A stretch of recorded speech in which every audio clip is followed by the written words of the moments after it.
था जो उसमें खास करके पिछड़ा ओबीसी का आरक्षण लागू हुआ, जिसमें अमित शाह जी ने, गृह मंत्री जी ने आए और झूठ बोल रहे हैं कि कांग्रेस पार्टी ने सारे अटका कर रखा है। मेरा कहना यह था कि भारतीय जनता पार्टी या गृह मंत्री जी किसी के हाथ में मेहंदी नहीं लगा था, आपके पास भी कुर्सी था और 30-32 सालों में ज्यादा से ज्यादा समय आपके पास 17-18 साल आपके पास पावर था। 10 साल मोदी जी का, इससे पहले अटल बिहारी वाजपेयी जी का सरकार था। टोटल 17-18 साल आपके पास सरकार था। आपने क्यों नहीं मंडल कमीशन का 40 पॉइंट जो था सिफारिश, 40 के 40 पॉइंट क्यों नहीं आपने लागू किया? और 2 पॉइंट अगर लागू हुआ, या 27% आरक्षण हो या पढ़ाई में, एजुकेशन में 27% आरक्षण 2007 में कांग्रेस पार्टी ने ही किया है। 93 में भी ओबीसी का आरक्षण 27% कांग्रेस पार्टी ने किया। आपने वीपी सिंह का सरकार आपने गिरा दिया था 11 महीने में।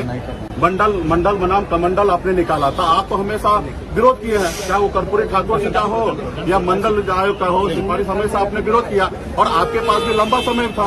अगर आप चाहते थे ओबीसी, एससी, एसटी का अगर कल्याण करने का, तो आपको काम करना चाहिए था। उसमें भी मछुआरा का भी सिफारिश है 37 नंबर पे, 40 पॉइंट में से 37वां पॉइंट पे मछुआरा का भी आरक्षण के लिए था कि एससी एसटी में मछुआरा को शामिल किया जाए। तो ये आपने नहीं किया। बिहार के लोगों को झूठ बोल रहे हैं, आके अलग अलग बात कर रहे हैं। आप मंदिर, मस्जिद, हिंदू, मुसलमान, मुकेश सहनी क्या खाएंगे उस पर जिक्र कर रहे हैं। ये नहीं कह रहे हैं कि आपने ये किया। आपने बताइए कि आपने दिसंबर महीना में आपने हमसे मिलकर कहा कि हम आरक्षण लागू करते हैं, और जब आरक्षण लागू करने की बात हुआ, सब चीज हो गया, आपने क्या किया? नीतीश कुमार जी को पलटा लिया और मल्ला के बेटा को आपने छोड़ दिया।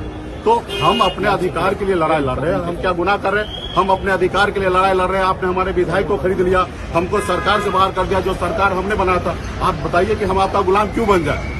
हम अपने समाज के हक अधिकार के लिए लड़ाई लड़ रहे हैं। आपने गृह मंत्री जी आए, बोलते जातिवाद हम खत्म करेंगे, मेरिट पे राजनीति होगा। तो क्या आप चाहते हैं कि एससी एसटी का, ओबीसी का, तमाम लोगों का आरक्षण आप खत्म करना चाहते हैं? तो इसलिए आप सारे चीजें आपको स्पष्ट करना पड़ेगा कि आप किसके साथ हैं। और रहा कि आप बताइए, मेरे बयान से हो सकता किसी को तकलीफ होगा। लोकतंत्र की लड़ाई लड़ रहे हैं हम लोग भाई, ये लोकतंत्र है। आप बताइए कि हमको Y+ का सुरक्षा मुहैया हुआ था और ये भारत सरकार के द्वारा दिया गया। और Y+ सुरक्षा जो होता है वो एक प्रक्रिया से मिलता है और एक प्रक्रिया से उसको खत्म किया जाता है। हम यहाँ पे कुछ बयान दिए जो उसको तोड़ मरोड़ के मीडिया के द्वारा या वो तोड़ मरोड़ के वो सुने, जिससे उनको बुरा लगा। अब बुरा लगने से हमारे सुरक्षा से आपको क्या संबंध है? आप हमसे लड़ाई लड़ते हैं, हम उस पर आपको बात करते कि हमने क्या कहा और आपने क्यों सुना। आप बताइए कि मैं यहाँ से हेलीकॉप्टर से उड़ा और मैं सिवान गया, और सिवान से उड़कर मैं जैसे सीतामढ़ी पहुंचा, ऊपर में ही था और उतने देर में हमारा सुरक्षा गायब हो गया। जो लोग हमारे सुरक्षा कर्मी गए तो वो बोले कि आपका सुरक्षा विड्रॉल हो गया, और जबकि अभी तक ऑथराइज कोई भी लेटर हमारे पास नहीं आया। सिर्फ एक बयान को लेकर आप सुरक्षा वापस कर ले रहे हैं। यानी कि आप चाहते हैं कि मुकेश सहनी को मरवा दे, तो आप दे दीजिए फांसी का सजा मुझे। अगर मैं अपने जात के हक अधिकार के लिए, मछुआरा के लिए, मल्ला के लिए अगर लड़ाई लड़ना मेरा अगर गुनाह है, तो मैं कहता हूँ माननीय प्रधानमंत्री जी, राष्ट्रपति महोदय, सब आप ही का है। आप मुकेश सहनी को कल फांसी पर लटका दीजिए, मुझे कोई फर्क नहीं पड़ता। हमने पहले भी कहा, एक सीट को लेकर भाजपा के साथ राजनीति करना, इससे अच्छा मैं जहर खा लूंगा, मर जाऊंगा, लेकिन भाजपा के साथ राजनीति नहीं करूंगा। हाँ, मेरे अधिकार की अगर बात होगा, मेरा अधिकार दीजिएगा, तो निश्चित तौर पर हम आपके साथ खड़ा रहेंगे। अगर जब तक मछुआरा का बेटा को, मल्ला का बेटा को अधिकार नहीं दीजिएगा, हम चट्टानी एकता के ताकत के साथ खड़ा रहेंगे। जैसे दशरथ मांझी ने कहा था, जब तक तोड़ेंगे नहीं तब तक भाजपा को छोड़ेंगे नहीं। उसी तरीके से मल्ला का बेटा आपसे वादा करता हूं कि हम लड़ाई लड़ेंगे, हम संविधान को बचाने की लड़ाई लड़े। आप बताइए, लोकतंत्र है। आपने हमें Y+ सुरक्षा दिया, किस आधार पे दिया? हमारे जान माल का खतरा था, आपने दिया। आप अगर मुझे अगर हटाना भी है तो Y+ से आप Y करते, उसके बाद अगर उसके नीचे भी आप कैटेगरी पे आते, आप एक ही झटके में आपने हटा दिया। तो खैर, मुझे कोई परवाह नहीं है। हम लोग गरीब घर में जन्म लिए, हम कोई Y+ लेके तो पैदा हुए नहीं थे। हम संघर्ष करने वाले लोग हैं, 900 रुपया महीने पे मजदूरी करने वाले लोग हैं। फिर भी हमारे लोग इलाज नहीं करा पाता अपने बच्चे को, दम तोड़ देता उसका बच्चा, हम उसको कुछ नहीं कर पाते, क्योंकि ना हमारे पास पैसा है, ना हमारे पास पावर है। तो हम उस पावर के लिए लड़ाई लड़ रहे हैं, पैसा के लिए लड़ाई लड़ रहे हैं कि हमारे लोग मजबूत होगा, उसको नौकरी मिलेगा, चीजें होगा। आप क्या चाहते हैं? लोगों को गुलाम बनाना? 5 किलो चावल देकर आप चाहते हैं कि देश के लोगों को हम गुलाम बना कर रखें? 5 किलो चावल से क्या होने वाला? और वो चावल किसी का घर का है, ये भारत सरकार का, देश के हर एक नागरिक का उस पर अधिकार है। लेकिन आप लोग अलग तरीके से कर रहे हैं। आपने कुछ नहीं। हम तो प्रधानमंत्री से हाथ जोड़ के आग्रह करता हूँ, प्रधानमंत्री जी, आप हमारे भी प्रधानमंत्री हैं। देश के 140 करोड़ जनता जो है उसका माई बाप है। आप उनके बारे में सोचिए, गरीब युवा के बारे में सोचिए। जो आपने 2014 में वादा किया वो सोचिए। मैं तो कहना चाहता हूँ कि 2014 में जो आपने भाषण दिया वही भाषण दीजिए अभी, तब आपको जनता के तरफ से पता चलेगा कि आपने अच्छा काम किया कि बुरा काम किया। बाबा साहब भीमराव अम्बेडकर ने हमें संविधान बना के दिया, उसमें नेता के लिए सिर्फ 5 साल का समय दिया है। सरकारी नौकरी पे जाइएगा तो 58 साल 60 साल तक में आपका रिटायरमेंट होगा, लेकिन नेता के लिए 5 साल की सोच समझ के दिया, इसलिए क्योंकि नेता है ना मालिक नहीं है, जनता मालिक है। अगर नेता अगर 420 करेगा, झूठ बोलेगा, गलत करेगा तो जनता के पास अधिकार होगा कि 5 साल में उसको बदलने का। तो वही हम चाहते हैं कि जनता पूरा अपने दिल पे हाथ देकर सोचे कि ये प्रेजेंट का जो सरकार है वो अगर जनता के हित में काम किया होगा, गरीब किसान के लिए काम हुआ रहेगा, मजदूर के लिए काम हुआ रहेगा, तो निश्चित तौर पे मोदी जी के बारे में सोचना चाहिए, वरना मोदी जी के बारे में बिल्कुल ही नहीं सोचना चाहिए। तो इसलिए हम कहना चाहते हैं आज 75 साल के हमारे माननीय प्रधानमंत्री जी हो गए और आज भी देश में लोग युवा से मौका मांग रहे हैं कि हमको मौका दीजिए, देश का सेवा करना चाहते हैं। और वही जगह अग्निवीर योजना लाते हैं जिसमें 4 साल में कॉन्ट्रैक्ट बेस पे लोगों को रिटायरमेंट देना चाहते हैं। तो ये देश में ऐसा नहीं चलेगा। देश पहले हमारे पूर्वज ने बहुत मेहनत करके बलिदान देके अंग्रेज से 250 साल लड़ाई लड़ा, उसके बाद हमारा देश आजाद हुआ और उसके बाद हम सर उठा के जी रहे। आज संविधान ही जो है यह उसी के दम पे आज मुकेश सहनी सीना तान करके आपके सामने अपनी बात रख रहा है। अगर संविधान अगर हमको नहीं मिलता तो हमको लोग नीचे भी बैठने का इजाजत नहीं देता। आज लालू जी के विचारधारा पे हम लोग चलने वाले, जमीन पर से उठकर कुर्सी में बैठने का ताकत रखते। हमारा संविधान हमारा जिंदाबाद रहेगा और हमेशा जिंदाबाद रहेंगे। उसके लिए हक अधिकार की लड़ाई में जिनको बुरा लगेगा उसने अभी उन्होंने तो सुरक्षा ले लिया, उनका मर्जी है, वो देश में कुछ भी करा सकते हैं। बनी हुई सरकार को गिरा देते हैं, बनी हुई विधायक को खरीद लेते हैं, मुख्यमंत्री को जेल डाल देते हैं। हम उसके सामने कुछ भी नहीं है। लेकिन मेरा पास हौसला है। लाखों निषाद यूपी, बिहार, झारखंड में एक एक मल्ला का बेटा ने हाथ में गंगा जल लेके संकल्प लिया था कि हम अपने बच्चे के भविष्य के लिए लड़ाई लड़ेंगे। हमने भी संकल्प लिया है और मजबूती से हम गंगा माता का सौगंध खाते हैं कि मजबूती से जब तक हम लोग जो एजेंडा पे जो अपने अधिकार के लिए लड़ाई सुनिश्चित नहीं कर लेंगे तब तक हम चैन से नहीं बैठेंगे, मजबूती से लड़ेंगे। मोदी जी के पास बहुत ताकत है, कल फांसी दे दे मुझे कोई फर्क नहीं है, कल वो मरवा दे मुझे फर्क नहीं पड़ता, सुरक्षा लिया कोई फर्क नहीं। हम लोग तो मछुआरा समाज चाहते हैं, रात को 2 बजे रात को जहाँ लोग नहीं पहुंचता वहाँ पे हमारे बाप दादा मछली मारने के लिए जाते, ना हमें भूत प्रेत डकैत से किसी से डरने लगता। अभी भी शान से हम पूरे बिहार में घूमेंगे और मजबूती से अपने लोगों के लिए हाथ अधिकार के लिए। आपने जो बयान दिया था उसको लेकर बीजेपी के नेता कह रहे हैं कि महागठबंधन में गए हैं और आरजेडी का बोल रहे हैं। हम महागठबंधन में निश्चित गए और लालू जी के विचारधारा के साथ चल रहे हैं। लालू प्रसाद वही है जो रोड पे से उठा के लोगों को कुर्सी में बैठाने का काम किया है। अच्छा, आपको सुरक्षा छूट का क्या कोई डर है? नहीं, मुझे कोई डर नहीं है, उनका मर्जी है। वही तो हम लोग चाहते हैं कि लोकतंत्र में ऐसा नहीं होना चाहिए। एक प्रक्रिया से सारी चीज होता, लेकिन इन लोगों ने देश को कब्जा कर लिया, सारी चीज को अपने अंदर में रख लिया। तो मुझे कोई फर्क नहीं, अभी उनकी समय है, वो जैसा चाहे वैसा देश में चलाए, मुझे कोई एतराज नहीं। हम संघर्ष करने वाले लोग हैं, संघर्ष करेंगे। मैंने कोई ऐसा बयान नहीं दिया। हमने कहा भाई आप ताली बजा रहे थे क्या, हाथ में मेहंदी लगा था क्या? आप भी तो मंडल कमीशन का 40 सिफारिश में 40 सिफारिश आप लागू कर सकते थे। आपके पास भी अटल बिहारी वाजपेयी के समय में भी आपको उसको मौका मिला था, 7 साल, अभी भी 10 साल मौका मिला, 17 साल आपका मौका मिल गया, क्यों नहीं आप लागू किए? 3 दिन पहले देश के गृह मंत्री जी बिहार आए थे, झंझारपुर में आए थे। उन्होंने स्पष्ट बयान दिया कि हम जातिवाद को खत्म करेंगे और मेरिट पे हम राजनीति करेंगे। यानी कि क्लियर बात है कि SC ST OBC को जो आरक्षण मिलता है, जो पंचायती राज में हो या लोकसभा या विधानसभा मिलता है, तो इसका मतलब स्पष्ट है वो खत्म करना चाह रहे हैं। और जातिवाद, देखिए जाति तो हमारी पहचान है, सब आदमी अभी अपने अपने जात के लिए लड़ाई लड़ रहा, अपने अपने जात में अपने बच्चे को शादी करते ही, जात तो हमारी पहचान है। आप किसको खत्म करना चाहते हैं भाई? तो ये क्लियर है कि ये लोग संविधान को नहीं मानते हैं।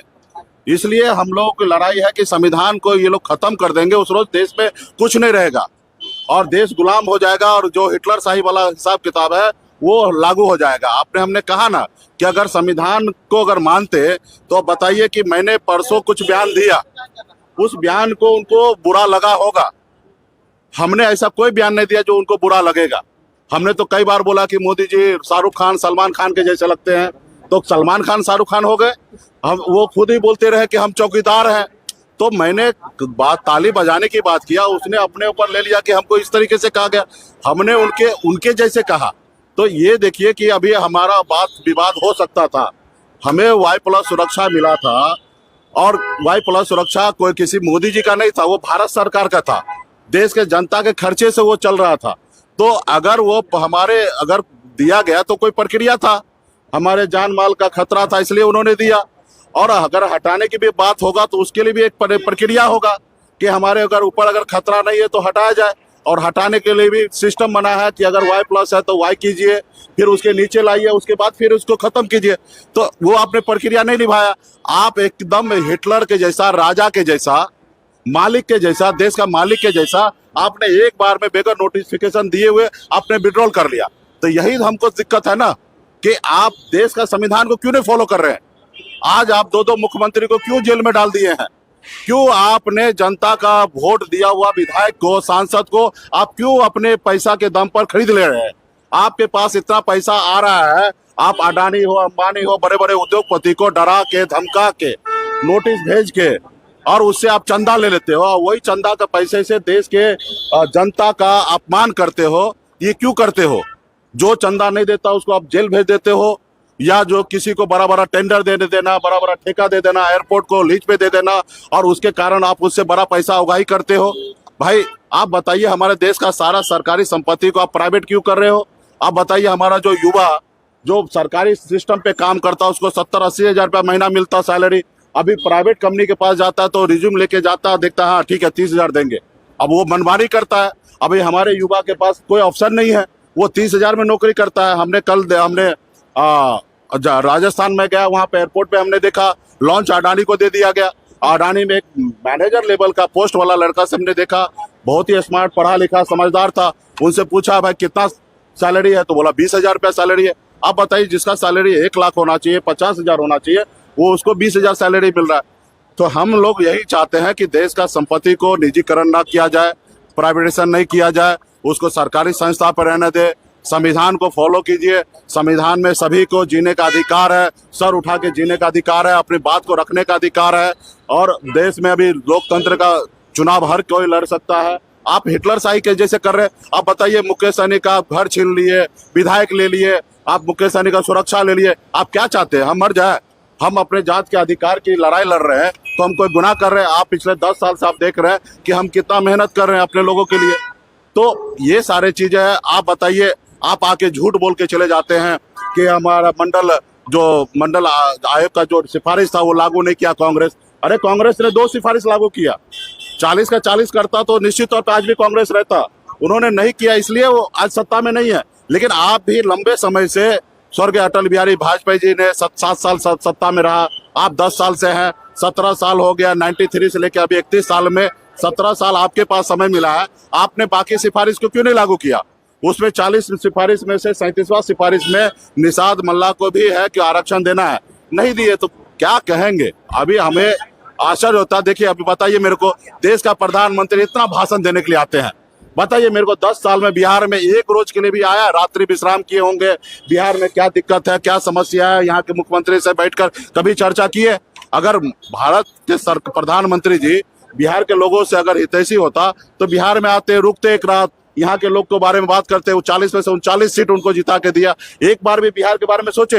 आप बताइए कि अगर वो जनता की बात मानता, आप लोगों को मानता, तो आपके साथ एक बार प्रेस कॉन्फ्रेंस करता। पूरे पासवान जी के बारे में ज्यादा कुछ बोलेंगे नहीं। वो सोना का चम्मच लेके जन्म लिए हैं, बॉम्बे गए थे हीरो बनने के लिए, वहां से फ्लॉप हो गए हैं। खाली अपने आप को हनुमान कहते हैं और शेर का बच्चा कहते हैं। हम नहीं मानते, हम शेर का बच्चा उनको मानते हैं, स्वर्गीय रामविलास पासवान जी को, जिनको मैं इज्जत करता हूं। आज भी हमारे ऑफिस में जाइए, उनका तस्वीर आपको दिखेगा। आज भी उनका भाषण पार्लियामेंट का सुनते हैं ना, तो सीना चौड़ा हो जाता है कि कोई शेर का बच्चा पार्लियामेंट में इस तरीके से बोलते रहा है। आप हनुमान बन के घूम रहे हैं। आप पहले अपने पिताजी के बताए हुए रास्ते पे चलिए। आप देखिए, वो आपके पिताजी का बनाया हुआ पार्टी को खत्म करने वाला, आपके पिताजी को बंगला से का मूर्ति हटाने वाला, आप उनके पीछे पीछे घूम रहे हैं और अपने आप को हनुमान बने हैं। शेर का बच्चा रामविलास पासवान जी थे। अगर शेर का बच्चा आपको बनना है तो स्वर्गीय रामविलास पासवान जी के रास्ते पे चलिए। आज जैसे हम लोग चल रहे हैं, हम लोग स्वर्गीय रामविलास पासवान जी के रास्ते पे चल रहे हैं और हम गरीब किसान के लिए लड़ाई लड़ रहे हैं। सिद्धांतों पर चलते हैं चिराग पासवान। पहले अपने पिताजी के सिद्धांत पे चले। हर आदमी को अपने पूर्वज का, अपने पिताजी के सिद्धांत पे पहले भी चलना चाहिए। प्रधानमंत्री जी तो है, वो विकास करेंगे तो हम भी उनको बहुत बधाई देंगे। आज क्यों मोदी जी अभी वैक्सीन वाला जो कोरोना सर्टिफिकेट था, मोदी जी क्यों अपना तस्वीर हटा लिए, ये बताइए। और जब लगवा रहे थे जबरदस्ती पकड़ के डबल डोज, तभी तो अपना फोटो लगवा रहे थे। और आज वो फोटो क्यों हटवा दिए? क्योंकि आज कोरोना का वैक्सीन लगने से आज देश में बहुत सारे लोग मर रहे हैं। और उनको एहसास हो रहा है कि जो लोग मर रहा है वो सर्टिफिकेट लेके आएंगे कि बताएंगे कि हम लोग मर रहे हैं। आज इसलिए उन्होंने सर्टिफिकेट में से फोटो हटाया है। धन्यवाद। वो करे, नॉमिनेशन करे, उससे हमको अच्छी बात है, चुनाव लड़े। आप निषाद की बात करते हैं, एनडीए का एक बड़ा गंभीर आरोप आप पर है, पहले भी और अभी भी आपने एक निषाद परिवार के लोगों को आप हमको पता चल गया, बीजेपी के ऑफिस आए हैं और पूरा बीजेपी के एजेंडा पे बात कर रहे हैं, उसका भी जवाब दे देता हूँ। 2020 में हमने 11 सीट पे लड़ा, 4 निषाद को चुनाव लड़ाया और चारों चुनाव निषाद जो है हार गए, इसलिए क्योंकि उनके पास संसाधन नहीं होता। अंतिम समय में टिकट देने के बाद वो तैयारी नहीं हो पाता। आपको इस बार भी पता होगा कि 3 सीट हमको मिला, अंतिम आवर में हम इंडिया गठबंधन में आए, 3 में 1 सुरक्षित है, वहां लड़ ही नहीं सकते। 2 जगह ऐसा सीट था जहां पे हमको वहां पे जीतने के लिए लड़ाई लड़ना है, फॉर्मेलिटी निभाने के लिए लड़ाई नहीं लड़ना है। भाजपा ने भी एक भी कुशवाहा को टिकट नहीं दिया, तो हम फॉर्मेलिटी निभाने के लिए चुनाव नहीं लड़ते, जीतने के लिए लड़ते। और हमने क्या बनिया समुदाय को टिकट दिया तो बीजेपी को तकलीफ है क्या? हमने कुशवाहा समाज को टिकट दिया तो तकलीफ है क्या? हम पार्टी को जिताने के लिए चुनाव लड़ रहे हैं, फॉर्मेलिटी निभाने के लिए नहीं लड़ रहे। हम तो खुद भी चुनाव नहीं लड़े, तो इसका ये मतलब थोड़े कि चुनाव ही लड़ना है। हमारे एजेंडा है समाज को, हर वर्ग को, लोगों को मदद करना, उसको आगे पहुंचाना।